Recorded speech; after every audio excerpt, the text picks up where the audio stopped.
한 주간의 정치권 한 이슈를 속속들이 들여다보는 정치토론 왈가왈부 유용합니다. 오늘도 뜨거운 토론을 펼쳐주실 세 분을 모셨습니다. 김형주, 김유정, 진성호 전 의원 나와 계십니다. 안녕하십니까? 안녕하세요. 자, 이제 국회 정상화를 위한 여야 정치권의 걸음이 빨라지고 있는 가운데 이번 한 주도 정치권은 갖가지 이슈로 뜨거워졌습니다. 자, 왈가왈부가 준비한 토론 주제는 무엇인지 첫 번째 주제부터 화면으로 만나보시도록 하겠습니다.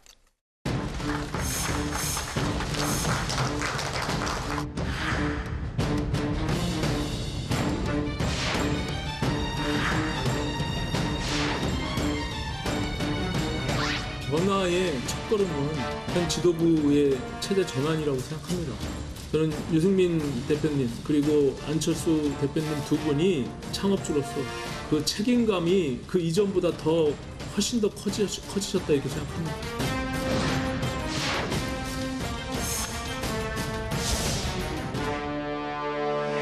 국민의당 시절부터 어렵게 이끌어온 다당제의 불씨를 이대로 꺼뜨릴 수는 없습니다. 뜻을 같이 하는 분들을 과감히 모아서 호남을 넘어선 전국 정당으로 거듭나는 데 최선의 노력을 다하겠습니다.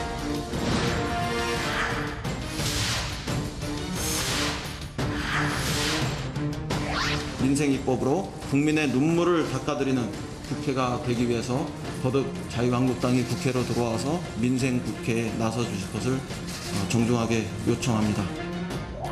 이제 다시 한번 요청합니다. 패스트트랙 철회하고 우리가 처음부터 다시 논의합시다. 그래서 국회가 해야 될 일 빨리 챙겨보도록 합시다.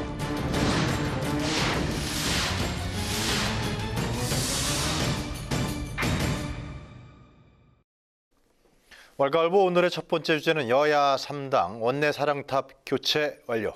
꽉 막힌 전국 물고 트일까입니다. 지난주 민주당에 이어서 이번 주에는 바른미래당과 민주평화당이 새로운 원내대표를 선출했죠. 이 국회 정상화의 단초가 될 수가 있을지 기대가 모아지고 있는데요. 여야 원내대표들은 조만간 3자 회동을 통해서 민생 법안과 추경심사 그리고 패스트트랙에 대한 의견을 교환할 것으로 알려졌습니다. 다만 여야의 원내대표가 대거 교체되면서 향후 패스트트랙의 앞길은 상당히 불투명해질 전망입니다. 원내 지각 변동, 향후 전국에 어떤 영향을 미칠지 함께 이야기해 보도록 하겠습니다. 자, 먼저 우리 바른미래당 원내대표 오신환 의원이 선출된 것이 아무래도 제일 지금 화제가 되는 것 같은데요. 그렇습니다. 어떻게 보십니까? 예상키로는 초반에는 굉장히 김성식 의원과 박빙이다 이렇게 생각했었는데 개표 도중에 그냥 그 일몰제 비슷하게 이렇게 원사이드하게 과반을 넘었기 때문에 굉장히 의외다 이렇게 보여졌습니다. 실제적으로 바른미래당 안에서도 바른미래당 바른당 계열이 작기 때문에 국민의당 계열이 많았기 때문에 의외다는 것이 많은 분석인데 이제 그 과정을 놓고 보면 사실은 김관영 원내대표가 어쨌든 패스트트랙에 대한 의견을 떠나서 각 의원님들 간의 소통이 좀 원활하지 못했던 부분, 또 사보임 과정에서 좀 무리수를 둔 부분, 또 그것이 또 한편으로 가장 크게는 이제 이러한 과정에 대하여 안철수 전 대표 측이 어떻게 봐왔느냐. 그런 데 대한 브레이크가 굉장히 작동해서 이태규, 이동석과 같은 그 흔히 말하는 안철수계가 실제적으로 오신환을 지지한 것이 가장 큰 어떤 큰 식의 차이를 일찌감치 벌리는 계기가 아니었느냐 그렇게 생각이 들고 이번 원내대표 선거라고 하는 것은 다시 한번 이 말하자면 유승민, 안철수의 오너십이 그대로 드러났다 이렇게 볼 수 있겠습니다. 안철수계가 오신환 의원을 선택한 거라고. 그래서 확 기울어진 거라고 판단할 수 있겠네요. 결국은. 어떻게 보십니까?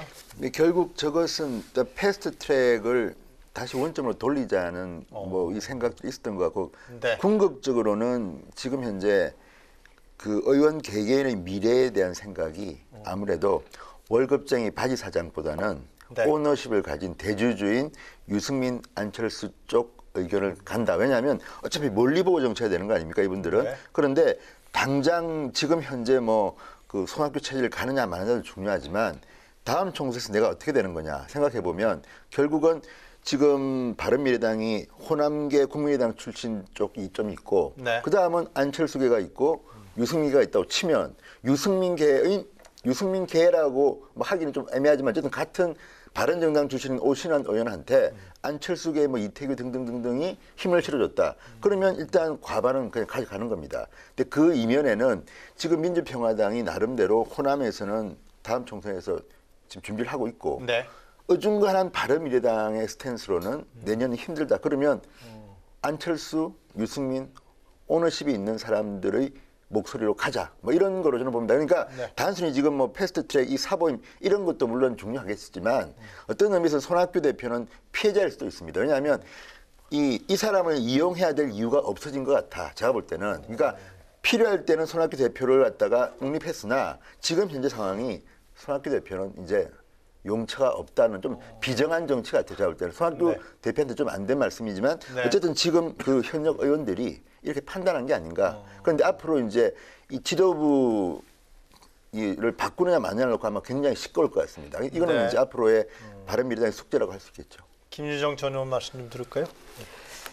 두 분이 말씀하신 내용이 이제 오신환 원내대표가 당선된 이후에 여러 이제 평론가들의 평론 그리고 이제 평가 이런 네. 거하고 일맥상통하고 있어요. 그런데 저는 조금 시각을 달리합니다. 그렇습니까? 그리고 이제 어떤 내부에 시각이세요? 조금 더 깊이 들여다 보니까 조금 다른 얘기가 있는 것 같아요. 그러니까 김성식 의원이 조금 유리하지 않을까 이제 이런 전망이 좀 있었죠. 그리고 이제 어떤 정치적 무게감이나 이런 것들.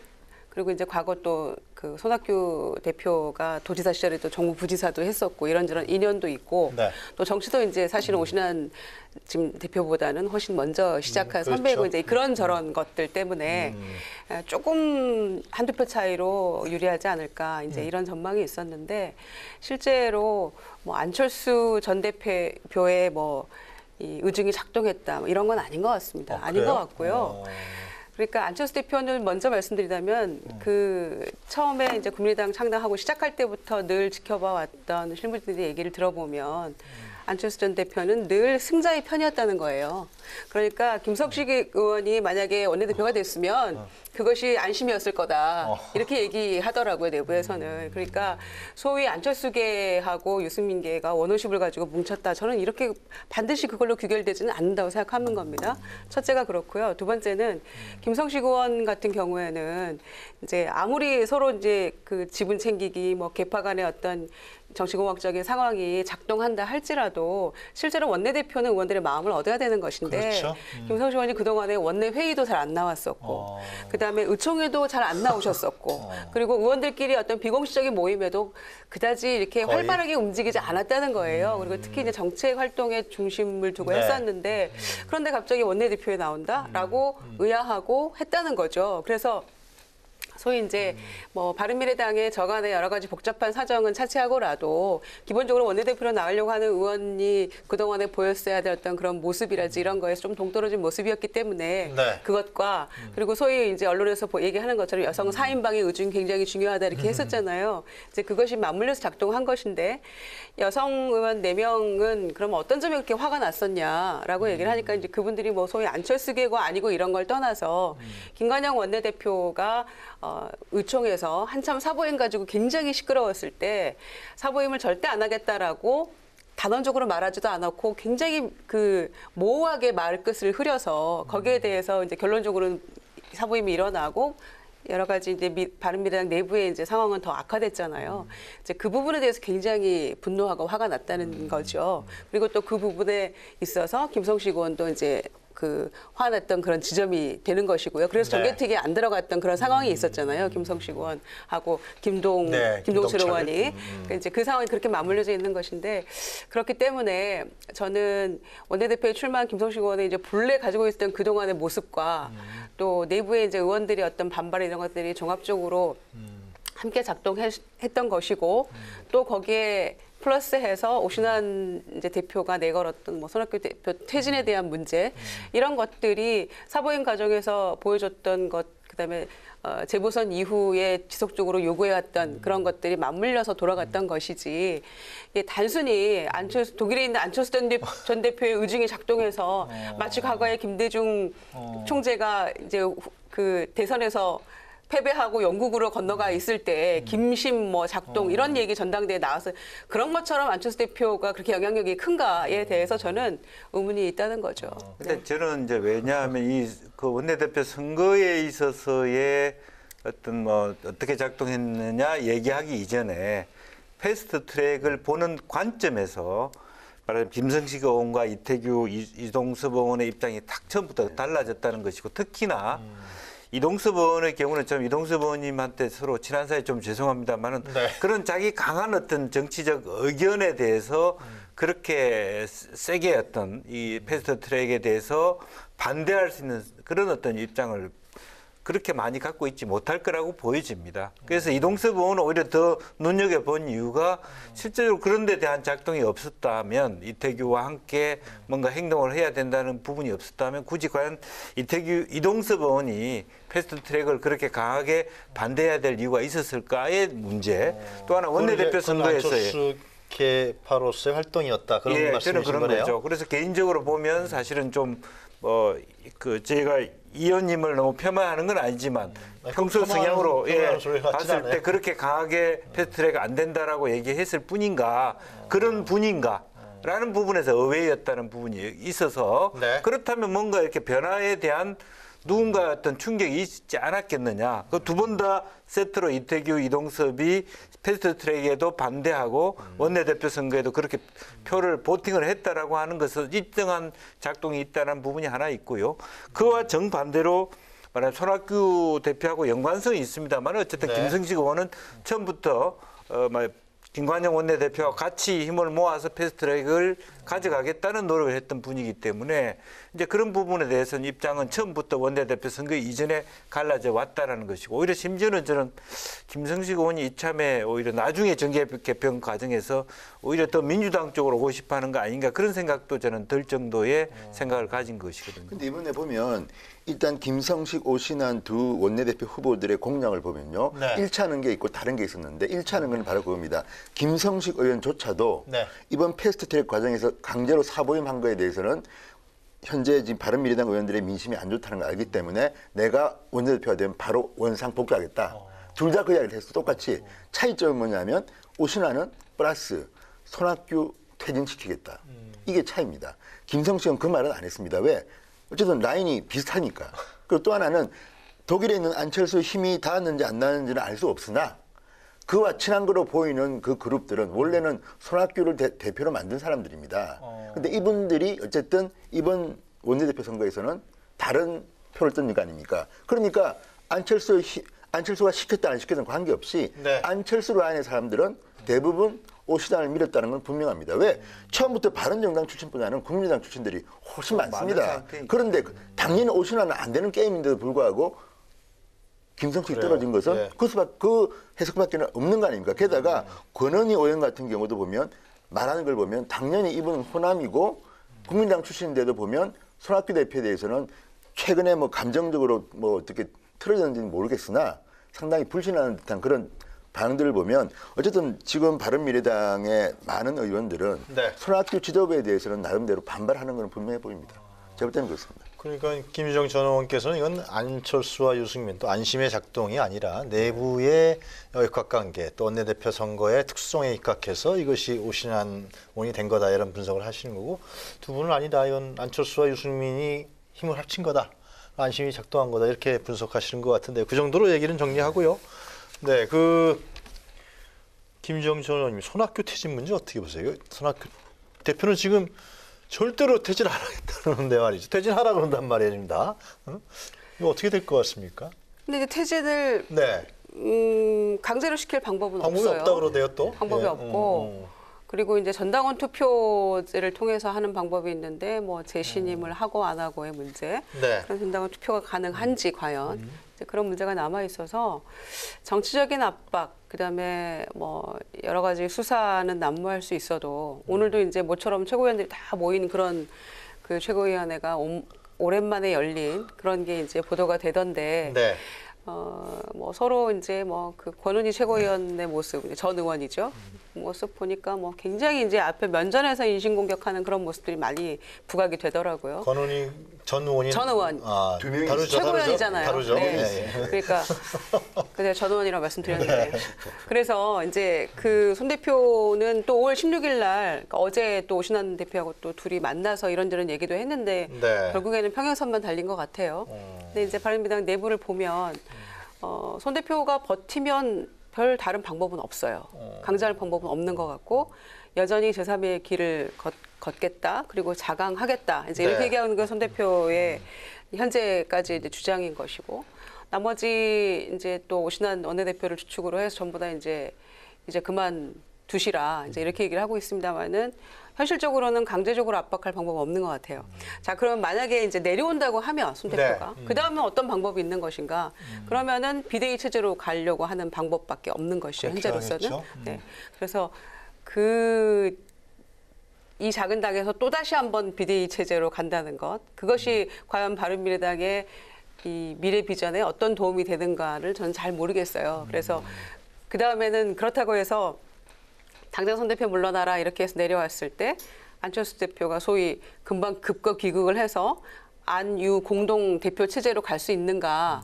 그것도 현실적으로는 아니잖아요. 그래서 또 하나의 바른미래당이 이제 문제가 노정돼 있다 이렇게 생각을 하는데. 네. 안철수 대표가 설사 돌아와서 이를테면 9월 정도에 네. 자 다시 한번 이제 그러면은 처음에 바른미래당을 만들었던 두 사람이 같이 뭉쳐서 해보자. 저는 그 공동대표 체제라는 게 현실 정치에서 성공한 예가 없습니다.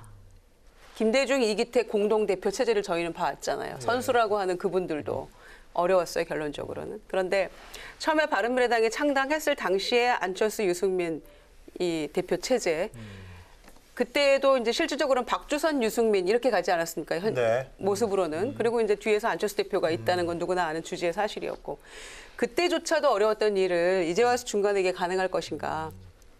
어려움이 있다고 보고요. 그리고 현실적으로 이 상황을 타파하고 나갈 어떤 뾰족수가 없어요. 그러니까 안철수, 유승민 체제로 간다고 해도 네. 바른미래당 앞에 놓여져 있는 이 정치적 상황에 대해서 그거를 깨고 지지율이 확 올라갑니까? 손 대표가 내려오고 안철수, 유승민 체제로 가면 지지율이 갑자기 확 올라가나요? 자, 그러면은 이 민주평화당에서 얘기하듯이 다시 국민의당 어겐, 제2의 국민의당 시즌2 뭐 이렇게 해서 꾸려간다고 해도 그것도 실제로 녹록지 않고 자, 보수의 통합을 외치고 있는 한국당의 주장대로 그쪽으로 가는 것도 이거는 더욱 어려운 일입니다. 어떻게 해야 됩니까? 자, 첫째, 유승민, 하태경 두 의원에 대해서 한국당이 받아들일 수 있나요? 절대 안 될걸요.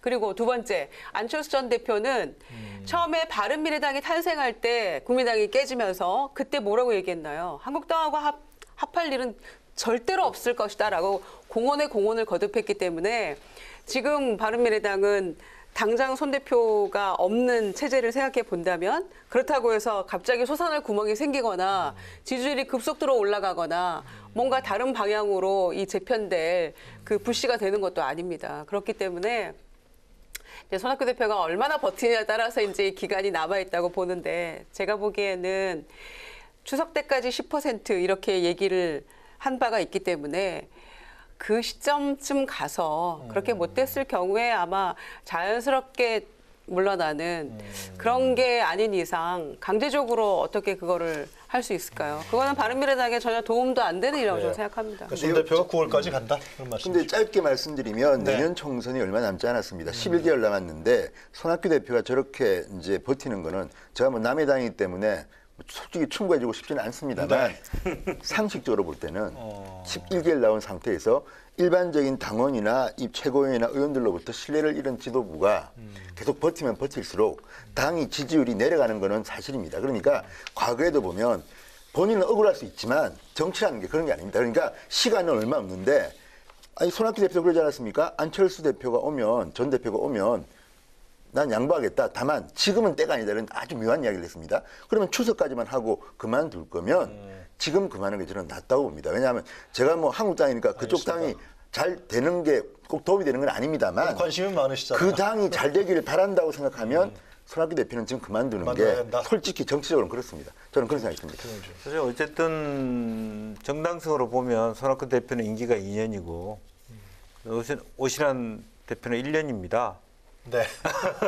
원내대표하고. 예, 그렇죠. 그리고 이제 전체로 뭔가를 이렇게 당이라고 하는 것도 구멍가게가 아닌 다음에야 정상적인 절차를 가져갔을 때 사실은 네. 얼마나 오신환 대표의 주장이 물론 원내대표의 선거에서 하나의 슬로건은 있을 수 있지만 현실적으로 주장하기 어렵다는 부분이고요. 또 당력이 그런 것을 만들어 갈 수 있는 어떤 다이나믹스가 전혀 없는 상태입니다. 이제 그렇기 때문에 과연 이러지도 못하고 저러지는 상태가 9월까지 갈 수밖에 없고 다만 빨리 유승민이든 안철수든 빨리 오너가 더 나타나기를 원하는 것은 네. 주자들의 바람이에요. 정계 개편이든 자강이든 정확한 책임질 사람이 깃발을 확실하게 들어달라고 하는 네. 그런 심리가 그 의원들한테 많기 때문에 그런 얘기들이 나오는 것이다 그렇게 보여집니다. 혼미하네요, 그죠? 바른미래당이 아무래도 관심을 갖는 것은 이제 네. 향후 총선을 앞두고의 정계 개편의 축이 되느냐, 아니면 이게 양당의 축에 그냥 끌려가느냐, 아니면 그냥 사라지느냐, 뭐 여러 가지 그런 부분이 총선에 영향을 미치기 때문에 관심이 있는 것 같은데요. 그 민평당 얘기를 좀 해볼까요? 민평당의 그 유성엽 전북 분이시죠, 이분은, 그죠? 유성엽 네. 의원이 네, 원내대표로서 정읍. 정읍이죠? 네, 네. 이거는 민평당에서 어떤 의미를 갖습니까? 원래 천정배 의원에게 이제 그, 합의 글쎄 말이에요. 추대하려고 했는데 고사하셨고요. 고사했더라고요. 왜 네. 고사하셨나고? 아니, 근데 워낙 뭐 과거에 당대표 많이 해서 했어. 뭐 많이 하셨는데 이제 와서 뭐 이런 생각하셨던 것 같고요. 또 장병환 원내대표 같은 경우에는 이제 피로가 너무 누적이 됐죠. 네. 오랫동안 하셨고 이제 그래서 할 수 없이 이제 경선에 들어갔던 것 같은데요. 네. 유성엽 원내대표 같은 경우에는 아무래도 이제 아까 말씀드린 것처럼 국민의당 시즌 2를 원하는 게 이제 일성이었고 그 이제 합치자 이거죠, 바른미래당하고 같이. 그런 그렇죠. 건가요? 그러니까 그 부분에 있어서는 무소속인 저도 생각이 약간 비슷한 점이 있습니다. 그러니까 왜냐하면 그러니까 다른 것보다도 국민의당이 그대로 갔어야 한다라는 것에 이제 방점을 두고 계시는 분이죠. 유성엽 원내대표는. 저도 마찬가지입니다. 그러니까 선거 결과가 지방선거가 어떻게 나오든지 간에 저는 국민의당이 그 창당했던 그 창당 정신과 명분을 살려서 계속 가야 된다는 입장이었기 때문에 지금의 바른미래당과 민주평화로 깨어진 이 모습 그리고 또 그 모습이 그렇게 아름답게 지금 가고 있지 않잖아요. 그런 모습 보면서 더 아쉬움이 커지는 게 사실인데 유성엽 원내대표도 비슷한 맥락에서 얘기를 하고 있는 것 같고 네. 그리고 다시 힘을 모아서 그리고 이제 거기다 플러스해서 총선을 앞두고 이제 인재 영입하고 해서 나가야 된다라는 거죠.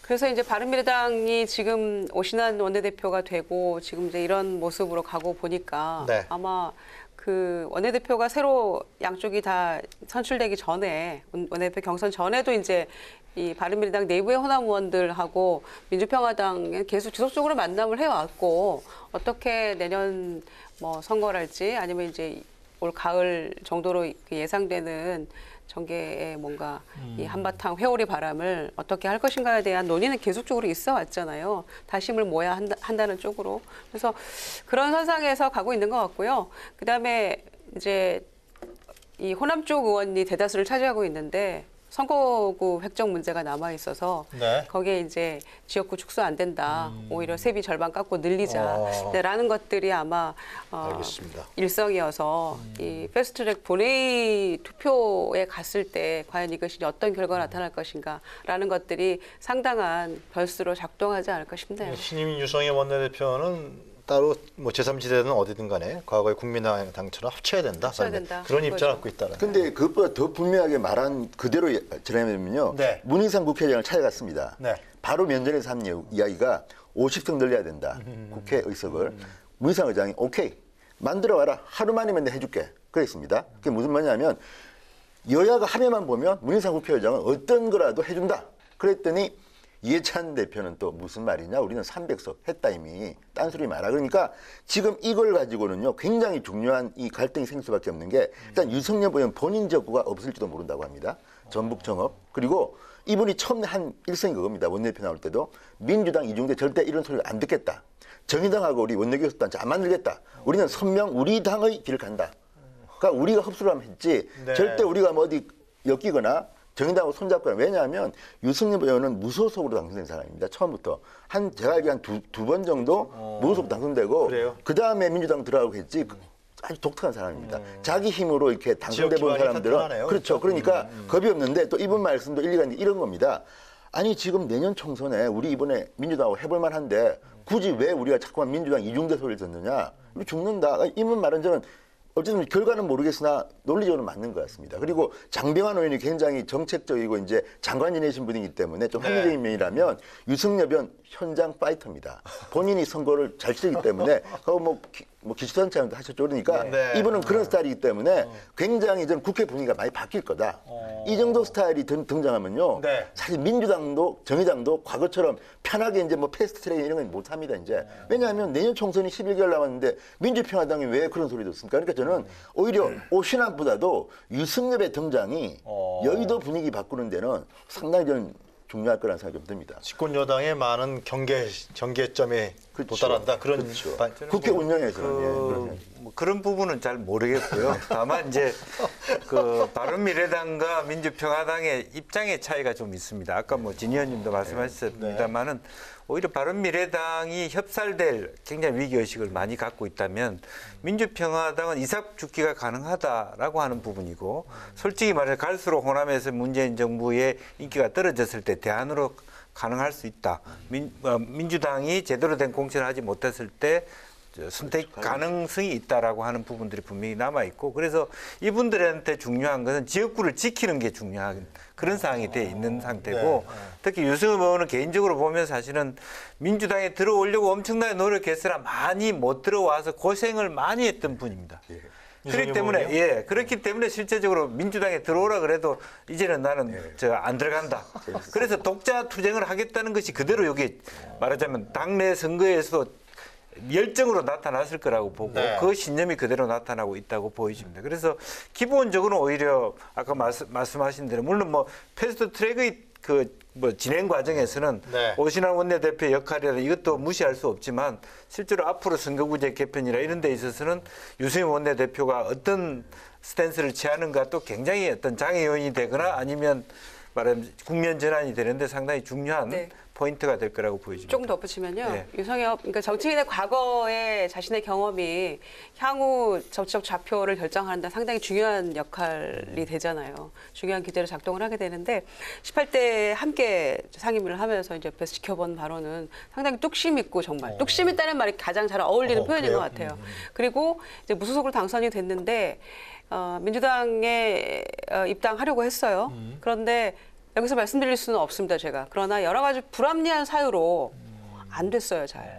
그래서 그런 것들을 기억이 있기 때문에 거기에 대해서 그게 굉장히 불합리하고 타당하지 않다라는 생각이 있기 때문에 아마 본인이 민주평화당의 원내대표로서 활동하는 어떤 정치적 그런 모습들이 상당히 거기에 아마 중거해서 작동할 수 있을 것 같고요. 뚝심 있게 그야말로 여러 가지 의미입니다. 뚝심 있게 아마 할 거라고 생각합니다. 이게 당이 좀 많으니까요. 국민들 입장에 봤을 때도 결코 나쁘지 않네요, 그죠? 바른미래당 원내대표가 어떻게 할 것인지, 또 민평당 원내대표가 어떻게 할 것인지. 현재 정의당 원내대표는 윤석열이 그대로 뭐 한 번 더 하게 된다는 얘기가 있더라고요. 자, 그럼 이제 또 관심은 이제 집권 여당의 민주당의 원내대표가 이인영 의원이 됐단 말이죠. 그럼 이인영 새로 된 원내대표가 이인영 그리고 유성엽 그리고 오신환 세 사람인데 이 세 사람이 지금 함께 회동을 했던가요? 하여튼 국회 정상화가 이제 가장 중요한 부분인데. 19일 날 만난다고 하죠. 19일 날 만난다 그러죠. 이 문제가 어떻게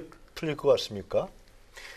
신성원한테 먼저 여쭤봐야겠네. 근데 이건 참 힘든 이유가 일단 오신환 의원이 이제 그 이인영 원내대표 만나서 그 이야기 했습니다. 그 나경원 이제 원내대표가 예쁜 누나가 이제 뭐 짜장면 사줬다는데 나는 이제 호프 좀 사달라. 거기서 형님이 사준다 그러고 어쨌든 지금 말을 보면 일단 이인영이라는 새로운 카드가 등장하고 오신환이라는 새로운 카드가 등장하면서 나경원을 축으로 해서 일단 재밌는 대화는 되는 것 같습니다. 그런데 그렇긴 하지만 각자 당의 입장이 돼 있습니다. 그러니까 오신환 원내대표는 제가 볼 때는 패스트 트랙 중에서 공수처 법안하고 검경수사권 조정 관련 법안에는 상당히 이제 장애물로 이제 등장할 소지가 높고 유승엽 원내대표는 방금 말한 것처럼 선거법제 개편에서 상당히 또 골치 아프게 된 게 왜냐하면 정의당이 유성엽 의원이 이 말하니까 박수 치면서 맞아 논의 한번 새로 해보자. 정의당도 내심으로는 선거구가 이제 좀 늘기를 바라는 거예요. 그러니까 이게 지금 굉장히 꼬이고 있는 건데. 세비를 50% 깎고 어쨌든 뭐, 정수를 내자 뭐 그런 안을 지금 제시한 것 그러니까 같아요. 다시 선거법 때는 원점에서 또 토론하자는 거야. 지금 제가 볼 때는 저는 이 부분에서는 민주당 그 이해찬 대표만이 맞는 게 그렇게 그동안 고생해서 만들어 놓은 법이 이건데 다시 이거를 하자? 제가 봐도 이해찬 대표 말이 좀 맞습니다. 근데 어쨌든 지금 여야 사당이 이까지 또 이제 시끄럽게 된 겁니다. 그러니까 제가 볼 때는 패스트트랙 세 가지다 대단히 힘들 것 같아 이런 생각이 들고 다만 이제 그 오신환 원내대표가 그 이야기했습니다. 이인영 원내대표한테 한국당이 사과해라. 사과를 제대로 하고 한국당은 들어와라. 뭐 이런 이야기 했는데 한국당에게 사과하라 그랬죠. 그렇죠. 한국당에게 사과하고 그다음에 나경원 원내대표는 사과를 받아서 들어와라는데 사실 이게 또 잘 되면 뭐 잘 풀 수는 있다고 봅니다만 네. 지금 굴러가는 것들이 이거 하나만 가지고 굴러가는 게 아니라 또 여러 가지 뭐 복잡한 일들이 많이 벌어지고 있기 때문에 저는 국회 정상은 당분간 힘들지 않겠나 이런 생각이 언제 듭니다. 돼요, 그럼? 모르겠습니다. 되긴 되겠죠. 되긴 돼요? 예. 자, 김영준. 이제 또 이제 5.18 행사장에서의 모습 또 이제 또 예, 있네요. 예, 또 그런 것들이 충돌이 예상되는 부분이 있네요. 예. 채도 공약수로 갈지 채소 공배수로 될지 이제 그런 부분도 하나의 어떤 좀 속도를 가늠해 볼 수 있는 지렛대가 될 거라고 보이지고요. 네. 무사히 좀 원만하게 행사를 좀 치룬다면 다음 주부터는 좀 뭐 또 하나 중요한 건 그런 것 같아요. 어쨌든 1대1을 먼저 하자. 대통령과의 만남을 또 청와대에서 얘기하듯이 다 먼저 만나놓고 그다음에 1대1로 하자. 이런 어떤 기싸움이 아직까지 존재하고 있어서 예. 이런 부분은 비서실장이나 뭐 소위 정무수석이 조금 더 유연하게 사실은 뭐 겸해서 하자. 일정서로 되는 대로 1대1 먼저 할 수 있다. 이렇게 청와대가 한 발 뭐 뒤로 이렇게 물러서는 것도 저는 방법이라고 봅니다. 왜냐하면 어쨌든 황교안 대표가 요구하는 것에서 빨리 받아들여서 사실은 청와대나 민주당이 나쁠 게 별로 없어요, 사실은. 네.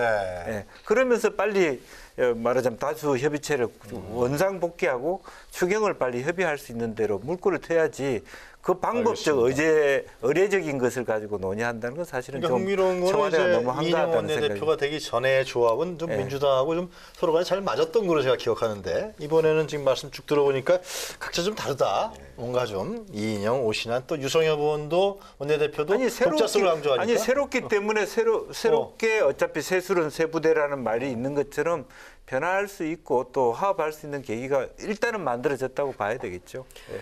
이 한국당이 이제 민생 탐방하면서 황교안 대표가 그런데 민생 대장정 아닙니까? 뭐 민생 말인즉슨 투쟁 대장. 뭐 어떤 용어로 해도 저는 민생 탐방 수준이라고 생각합니다. 그러니까 굉장히 무슨 체험학습하고 있는 것 같은 모습이에요. 황교안 대표는 한가로운 모습처럼 저는 보입니다. 네. 그러니까 실제로 정말 민생에 귀를 기울이고 고통을 함께 하려는 모습이라면 광주 시민의 그 고통을 들으면서 아 정말 이게 잘못됐구나라고 생각하는 그런 모습을 보여준다면 그것만을 저는 민심 대장정이라고 할 수 있다고 생각하는데 그 완전히 버리는 카드입니까? 그쪽에는 전혀 귀 기울이지 않겠다는 지금의 태도를 보이는 건 저는 문제 있다고 보고요. 나경원 원내대표로서는 고민이 클 겁니다. 둘이 뭐 황교안, 나경원 둘이 뭐 원탑 경쟁한다 이런 얘기까지 보도가 되고 있는데 나경원 원내대표도 김정은 수석 대변인 그 발언을 통해서 본인이 굉장히 이제 대선 주자의 어떤 반열 이런 거를 좀 꾸는 듯한 모습이에요. 요즘에 보면은 막말도 서슴지 않고 지속적으로 하고 있는 그런 모습 보면은 뭔가 그 내심 자기의 어떤 정치적 그 구상이 있는 게 아닌가 이런 생각이 들 정도인데 원내대표로서는 지금의 상황이 굉장히 부담이 될 겁니다. 그러니까 뭐 밥도 사주겠다 뭐 이런 얘기 하면서 일단 조금 가볍게 물꼬를 트는 모습이잖아요. 그리고 국회를 열어야 한다. 열기만 하는 게 아니라 제대로 잘려야 한다. 이런 얘기 하는 거 보면 네. 부담도 굉장히 클 것이고요. 그리고 추경 이런 거는 뭐 6조 7천억인데 자연재해 문제 가지고 지금 고통받고 있는 이재민들 생각하면 네. 빨리빨리 이게 해결을 나가야 되는데 한국당이 내년 선거에서 이기고 다시 정권 그래요. 만들겠다고 하는 제1야당이라면 본인은 굉장히 부담을 느낄 수밖에 없는 게 사실 아니겠습니까? 그래서 김영준 의원 말씀대로 저 지난주에 우리 얘기할 때 이 식량 문제라도 먼저 얘기하자 대통령이 얘기하시니까 황교안 대표가 다 얘기하자 이렇게 얘기했고 받으니까 1대1 하자 이렇게 얘기했는데 지금 먹혀 있는 거잖아요. 1대1 왜 못합니까? 그 이상도 저는 해야 된다고 생각합니다. 그래서 풀고 나경원 원내대표도 전격 들어와서 추경 문제 얘기하고 이렇게 해서 이 새 얼굴들이 뭔가 새롭게 장을 열어가는 모습을 보여야지 똑같이 막혀 있다면 원내대표 새로 뽑는 의미가 뭐가 있습니까? 그냥 기존의 원내대표들이 지속하는 거랑 똑같은 새로운 거죠. 원내대표가 임명이 됐는데 국회가 안 열린다. 그렇죠. 그럼 참 그것도 희한한 그러니까, 일이 발생하는 거라고 새로운 보시겠네요. 뉴페이스들이 새롭게 좀 열어가는 모습을 그럼 이 빨리 세 분의 원내대표가 했으면 어떻게 좋겠어요. 하든 간에 자기 자신들이 새로운 원내대표 했으니까 국회 정상을 위해서 여러 가지 노력을 할 거다. 그렇게 우리가 뭐 기대와 함께 예상도 하고요. 지금 결국 이제 민생 대장정, 민생 투쟁, 또 체험 학습 뭐 그런 얘기 나왔는데 그 문제에 대해서 한번 또 저희들이 집중적으로 논의하는 시간을 가져야 될 것 같습니다. 자, 그럼 이어서 오늘의 두 번째 주제 화면으로 만나보시도록 하겠습니다.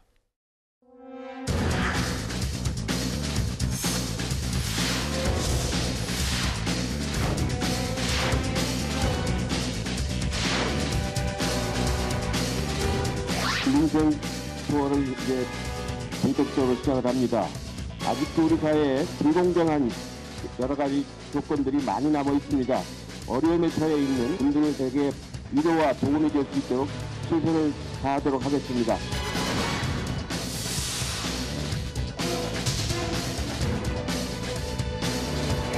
제가 목격한 국민들의 삶은 한마디로 경제 실정에 폭격을 맞은 민생 폐허의 현장이었습니다. 국민들의 절규로 가득한 민생 현장을 보면서 분노하지 않을 수가 없었습니다.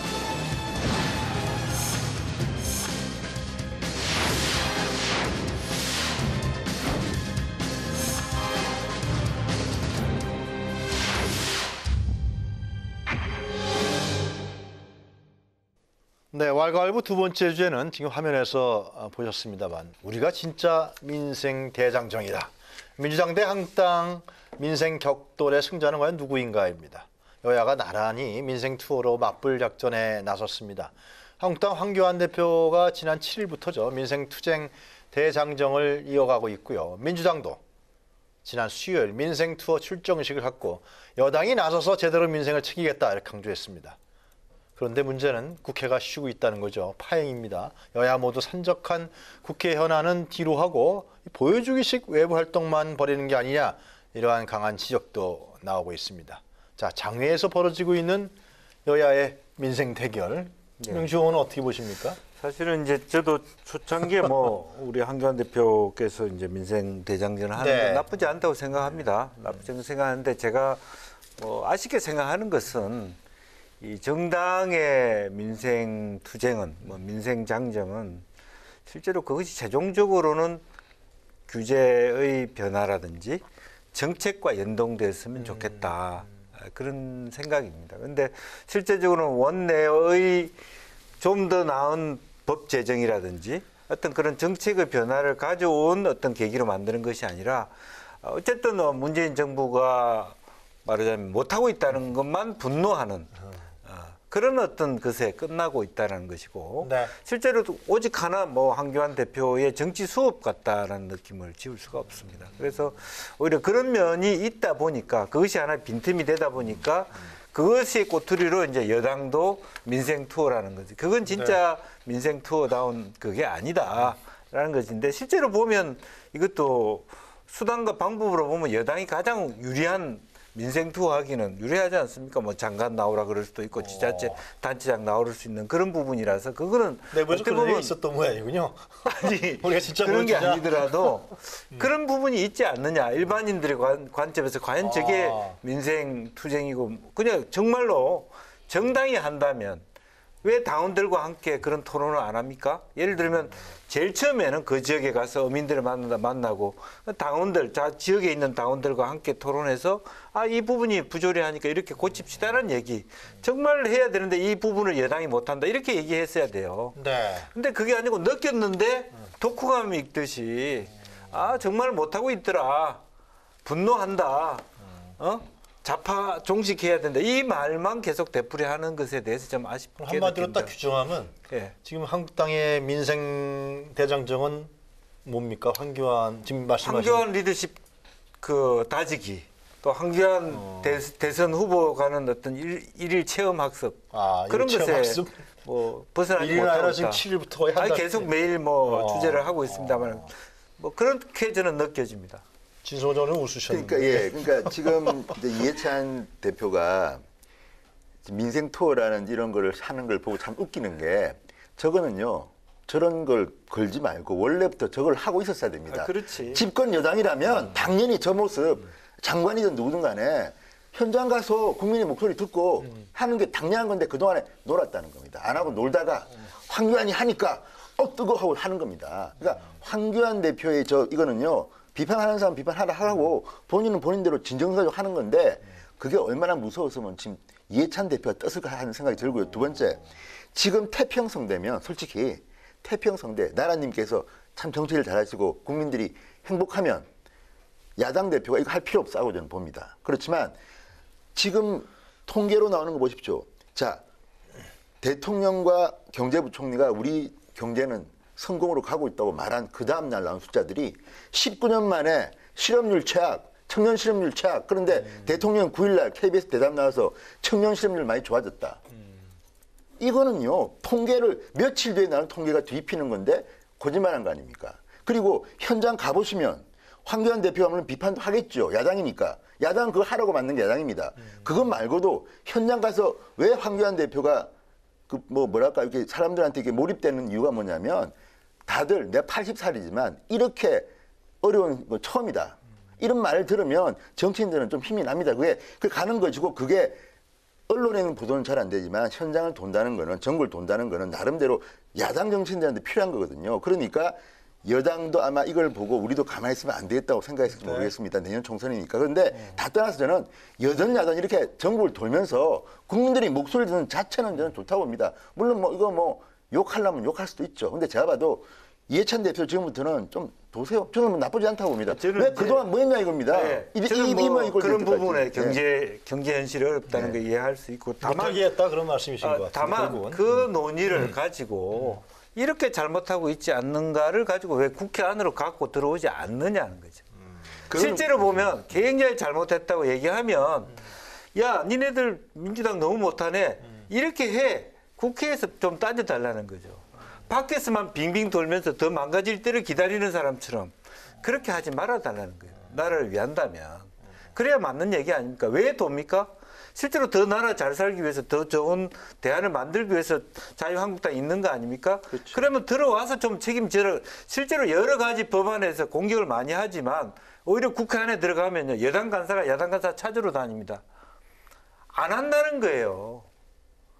정말 혁신 성장 안 한다고 공격받고 있습니다. 더 해야 되는데 맞는데 혁신 성장할 수 있는 정무이든 과기정통이든 야당 간사 안 보인다는 거예요. 어떻게 하라는 겁니까? 민주당 간사들이 얘기하는 게.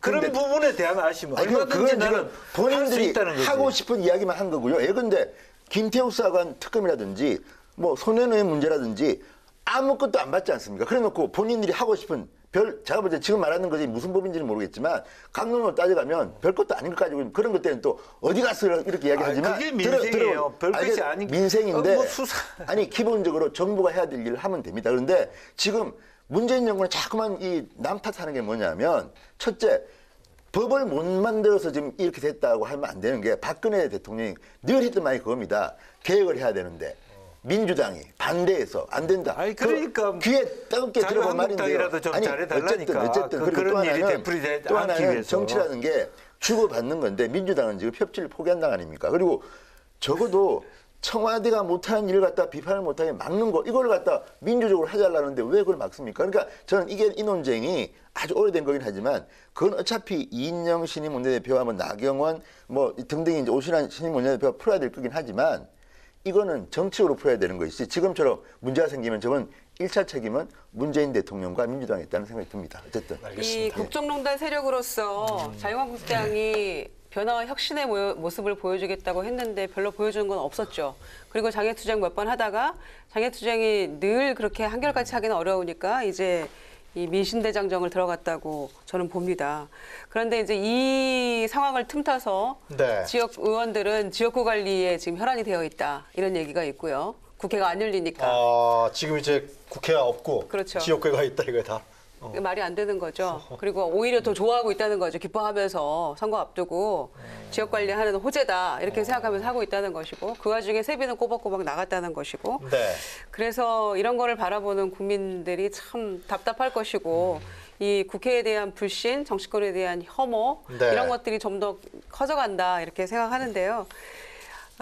그래서 대통령이 이제 전에 통계가 문제에서 통계청장도 바꾸지 않았습니까? 그런데 이제는 통계와 현실의 체감은 좀 차이가 있을 것이다. 이제 이런 얘기들도 나오고 있어요.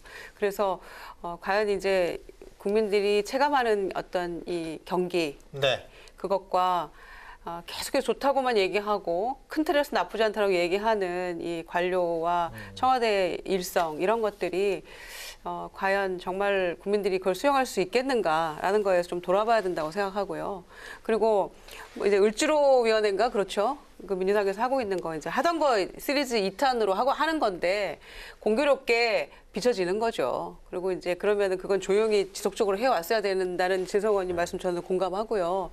그리고 뭔가 새삼스럽게 저쪽에서 민심대장정 한다고 하니까 하고 있으니까 우리도 이렇게 하는 모습처럼 비춰지기 때문에 서로 경쟁하는 모습은 좋습니다만 네. 그렇게 썩 아름다운 그림은 아니죠. 집권 여당으로서 책임감 가지고 계속해야 이 평상시에 계속해야 했을 일을 새삼스럽게 뭔가 새롭게 하는 것처럼 거창한 발대식 이런 것처럼 보여지는 모습은 저는 온당치 않다고 생각하고요. 그래서 4월 국회도 지금 다 갔잖아요, 이제. 추경원도 언제 통과시키나요? 지금 5월입니다. 그러니까 5월 국회 다 갔어요. 지금. 그게 4월달에 소집한, 4월달에 소집한 거죠. 그러니까 이제 다시 5월 국회 언제 열릴지도 뭐 모르는 얘기도 거고 없어요, 얘기도 5월 없고 국회. 예. 그런데 추경은 5월 말까지 해달라는 게 지금 간곡한 이 경제부총리 얘기고 이런데요. 이렇게 세월 계속 보내면서 어떻게 내년에 이 양당이 네. 국민에게 표달라고 또 다시 얘기할 수 있을지 굉장히 민망한 모습이라고 생각하고요. 정말 알겠습니다. 이러다가 다시 이제 양갈래로 머리 따게 생겼잖아요. 이 양당의 이쪽으로 다들 이제 헤쳐모여 할 그런 지역의 지금 모습이 보이고 다당제가 과연 성공할 수 있을지 기로에 서 있는 네. 모습인데 양쪽 다 명분 없는 싸움 계속하고 있으면 안 된다고 생각하고요. 여당은 좀 책임감 있게 하면 좋겠고 그래서 아까 다시 돌아가면 이 황교안 대표 1대1로 좀 만나시고 그렇게 좀 전향적으로 좀 자세를 갖는 것이 결국에는 문재인 정권이 성공하기를 바라는 국민이 저는 여전히 많다고 생각하기 때문에 그렇게 힘을 실어주는 게 맞다 이렇게 자, 생각합니다. 이제 남은 시간에 추경 얘기 좀 하죠. 추경이 네. 지금 6조 7천억이죠. 7천억입니다. 지금 이제 거기 들어가 있는 부분들이 구성 포지션이 지금 산불 문제, 그죠? 네. 그리고 미세먼지 문제. 그렇습니다. 그 다음에 이제 나중에는 이제 약 4조 5천억이 경기부양인데 네.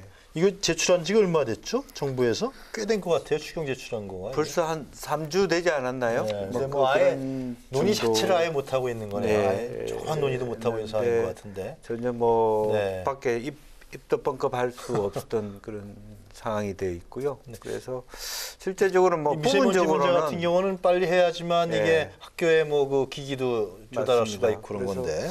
부분적으로는 나경원 원내대표도 뭐 일정 정도 그것부터 분리하자는 급한 거죠. 것부터 분리하자라고 말씀하신 분리해서 부분이 하자는 있어서 거죠, 지금. 제 생각에는 차라리 살레미 전술로 그런 것부터 먼저 처리하고 분리해서 왜 안 해요? 빨리 하면 되잖아요. 아니 여당이 안 하는 거 아닙니까? 여당이 안 하는 거예요, 지금? 예. 여당이 분리하니까 쉽게 하면 재해 대책이라든지 이런 긴급한 거는 분리해서 빨리 하주자. 여당은 왜 안 합니까? 이 당이 안 할 리가 있나요? 여러 가지 조건을 다 걸고 하니까 그런 거죠. 그래요? 그러니까 이인영 원내대표가 재해 추경 플러스 알파 이런 얘기 했거든요. 그래서 저는 아마 경기 부양하는데 그 필요한 재원 같은 경우도 네. 야당 의원들도 내심으로는 바라는 부분이 있을 겁니다. 그러나 그 지역구 겉으로 드러나는 문제 그렇죠. 그러니까 명분이라는 게 있기 때문에 대놓고 말하지 못할 뿐이라고 생각하고요. 재추경부터 하자라고 저는 선언하고 들어오게 만들어야 된다고 생각합니다. 그렇지, 그것만 네. 하자. 그럴 수 그것부터 있겠네요. 해야죠. 좋다. 그거부터라도 먼저 하자라고 하면 그러면 되잖아요. 근데 경기부양은 저부터 새로 해야 되는 이유가 경기부양 그 추경 발표한 다음 날 한국은행에서 마이너스 0.3 발표했거든요. 깜짝 놀라 홍남기 아니, 부총리가 그러니까. 새로 회의 모집한 거 보면 그 추경 예산은 엉터리입니다. 저는. 아니, 그러니까 이인영 원내대표가 그러니까 하라는 거예요, 제 말은. 경기부양 그 4조 5천억 빼고 그것만 하자. 그러면은 재대책하고 한다 이거죠? 당연히 하죠. 그걸 나경원 원내대표가 한 이야기입니다. 그거는. 아, 그 나경원 대표가 한 당연한 겁니까? 방금 제가 잘라서 얘기했잖아요. 김영주 의원도 얘기했다는데. 왜 안 합니까 그걸? 내심 알겠습니다. 그렇게 해주길 바라고 있겠죠. 한국당도 회군의 명분이 있어야 되는 거잖아요. 네. 제가 명분을 줘야 된다라고 지지난주에 다음 주를 말씀드린 좀 것처럼. 기대할 만하다고 저는 보여집니다. 알겠습니다. 예. 그런 여러 가지 기싸움이 있었다고 내일 모레 보여지고요. 만나면 예. 조금 실마리를 풀겠죠. 알겠습니다. 예. 그러나 하여튼 제일 중요한 거는 민생 대장정 대 우리가 누가 더 진짜 민생 대장정이냐 이거를 밖에서 하지 말고 예.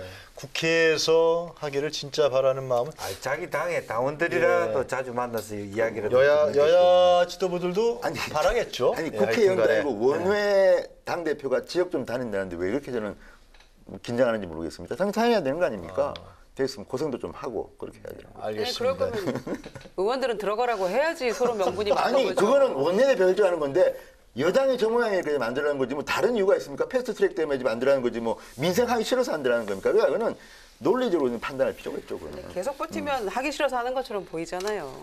그래서 상호 당대표하고 원내대표가 같이 당을 이끌어가는데 나는 나 너는 너 이렇게 갑니까? 그런 거 아니잖아요. 서로 의논하고 하는 것인데. 당대표도 생각이 비슷한 거죠. 문재인 대통령이 저렇게 협치를 안 하는데 어떻게 우리가 같이 일을 하냐. 그 문제 아닙니까 지금. 그걸 뚫을 사람은 제가 볼 때는 대통령과 여당이라고 저는 봅니다. 자기들 하고 싶은 대로만 하는데 어떻게 야당이 협조를 합니까? 그건 민주당도 야당 때 해본 거 아닙니까? 더 했습니다 제가 볼 때는 그때는. 우리가 너무 착해. 제가 볼 때는. 김영주 의원님이 아무 말씀 안 하시나? 착하신 것 같아요. 예, 착하신 것 같아요. 우리 너무 착해. 예, 너무 착하셔서 알겠습니다. 매일 이렇게 맹공을 다니시는 것 같아요. 진짜 착하면 국민들이 인정하시겠죠. 네. 알겠습니다. 자, 토크 마무리하기 전에 이 주에 사진 한 컷 보는 시간 갖도록 하겠습니다. 자, 김유정 전 의원의 사진 한 컷부터 보도록 하겠습니다. 네, 그 얼마 전부터 노면재단에서 운영하고 있는 알릴레오, 그다음에 홍준표 전 대표가 하고 있는 TV 홍카콜라 이 듀브 방송을 공동으로 한다 이런 얘기 있었잖아요. 네. 그런데 드디어 6월 3일 날 만난다고 합니다. 그래서 이제 진보와 보수 이 양 끝에 있는 두 분이라고 사실 상징적인 인물들인데 낮술을 하면서 한다고 해요. 그래서 취중 진담을 저는 좀 기대를 해보겠습니다. 그래서 마포의 어느 어디 술집에서 조용한 데서 만나서 하자 그 정도까지 얘기가 진전이 됐다고 하는데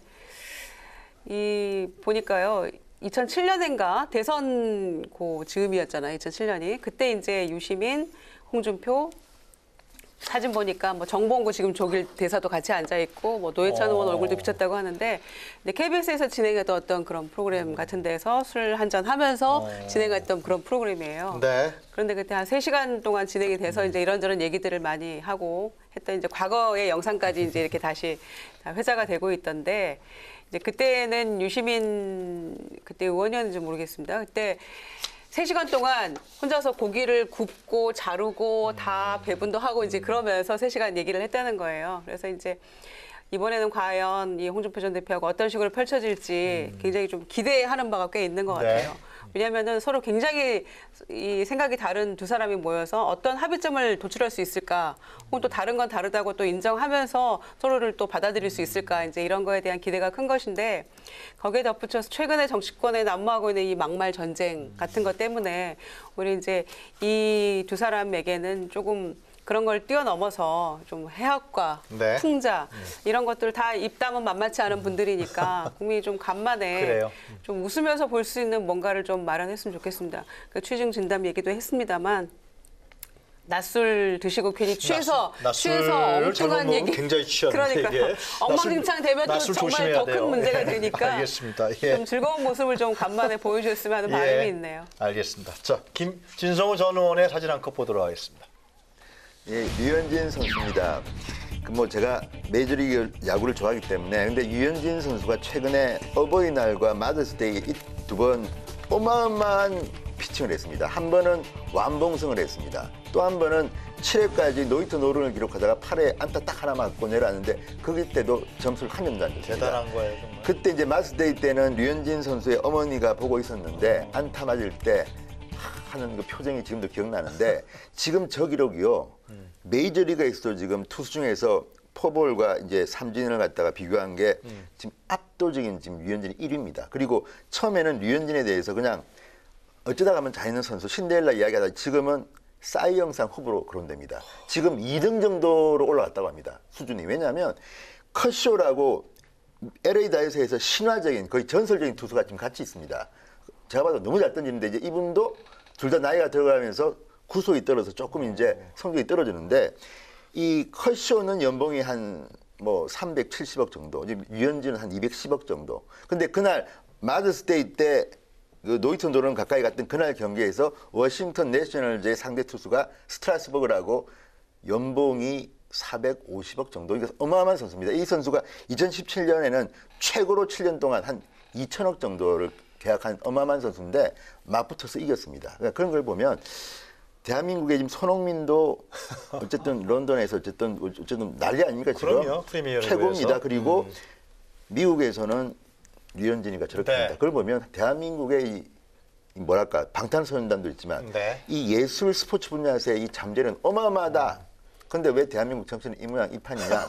이건희 회장이 그때 다 인류인데 뭐 정치는 살리라 그랬는데 류현진을 보면서 우리 정치인들이 마음가짐을 좀 새롭게 했으면 좋겠다 이런 생각을 해봅니다. 그 책임엔 진성호 전원은 빠지신 건 같이 있는 거예요? 저는 지금 정치를 안 하죠. 아, 그렇죠. 예. 저는 평화할 뿐입니다. 알겠습니다. 예. 그러니까 마음이 편합니다. 네, 그 이야기를 가지고. 알겠습니다. 자, 다음에 우리 김영주 전 의원의 사진 한 컷 보도록 하겠습니다.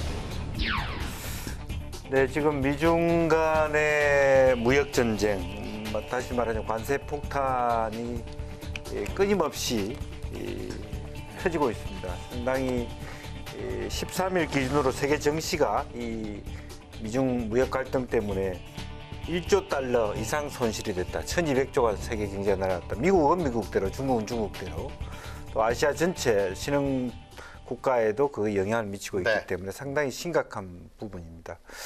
근데 이 부분에 대해서 우리는 왜 강 건너 불구경하고 있냐? 실제로 보면 말하자면 고래 싸움에 새우 등 터지는 것이 불보듯 뻔한데 참 그런 면에서 굉장히 지금 현재 국회가 뭐 서로 간에 당리당략도 있고 패스트트랙도 다 좋습니다만은 그야말로 우리 사회가 지금 이제 우리 경제가 수출 주도 경제에서 뭐 말하자면 체력 개선을 하고 있는 과정입니다만은 굉장히 유약하지 않습니까?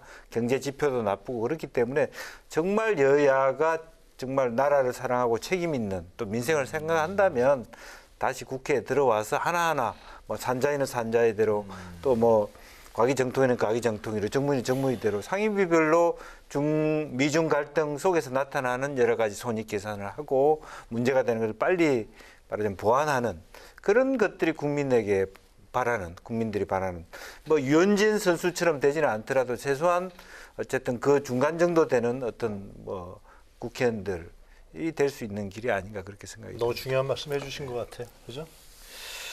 자, 미중 무역 전쟁이 서로 관세를 물고 물리는 등 보복전으로까지 비화하고 있죠.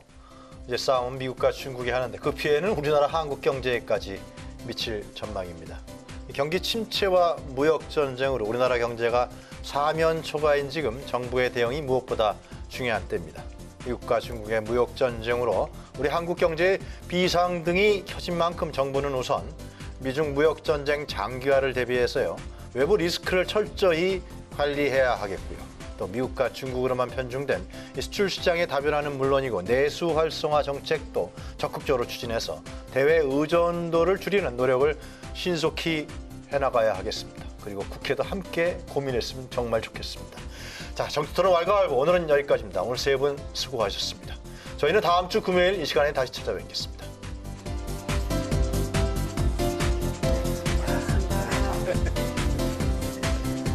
진짜 주가 폭락하고 지금